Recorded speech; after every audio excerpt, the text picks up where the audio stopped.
చాలా హాట్గా ఉన్నారు మేడం. మరి మేడం మాటల్లోనే తెలిసింది, మనిషిని చూసి ఎవరు అంచనా వేయద్దు. మాటలు విని వాటిని ఒక రోజంతా గమనించిన తర్వాత మనం వారి యొక్క దీనిగా మనం అంచనా వేసుకోవాలి. గట్టిగా క్లాప్ చేస్తే మామూలు విషయం కాదు.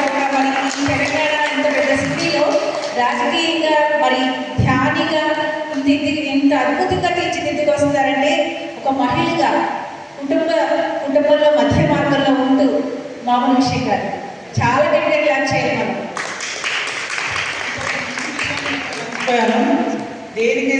దేనికోసం అయితే నేను పొలిటికల్గా జాయిన్ అయ్యానో దానికోసం ఒక మంచి పిరమిడ్ కట్టడం కోసం లాస్ట్ 2 months కిందటే ఒక ఎకరా పొలం కావాలి మంచి పిరమిడ్ కోసం అని కలెక్టర్ గారిని కలవడం, ఆ వినతి పత్రం అందజేయడం జరిగింది.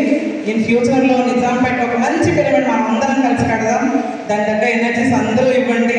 ధ్యానం అనేది ఎంత గొప్ప విషయమో అంత గొప్ప పిరమిడ్ అన్ని అంగులతో కట్టాలనేది నా సంకల్పం. ఈ సంకల్పాన్ని కొంచెం ముందుకెళ్ళాలని అందరూ కూడా ఆశీర్వదించాలని, అలాంటి ధ్యాన గురువులకు అందరికీ కూడా ఈ అంతర్జాతీయ యోగా దినోత్సవం సందర్భంగా గురువులకి నా విన్నపాన్ని తెలియజేసుకుంటున్నాను. చక్కటి ఇలాంటి అవకాశాన్ని ఇచ్చిన లింగారెడ్డి గారికి, శర్మ గారికి, మాలతి మేడంకి, ప్లస్ మేడం పేరు నాకు తెలియదు, మేడంకి అందరికీ కూడా థ్యాంక్ యూ సో మచ్.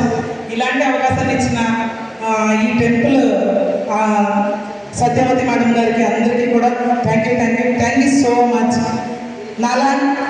నాలాంటి భవిష్యత్తు కావాలంటే నా గుణాలను మాత్రం మర్చిపోకండి.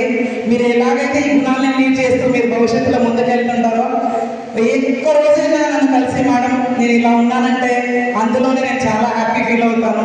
ఒక్కరు మారినా సరే నా గుణంతో. Thank you so much. ఈ ధ్యాన జగత్కి, ధ్యాన పిరమిడ్కి, ధ్యానానికి వందనాలు తెలుపుకుంటూ నేను ఈ సభను ముగిస్తున్నాను. Thank you so much.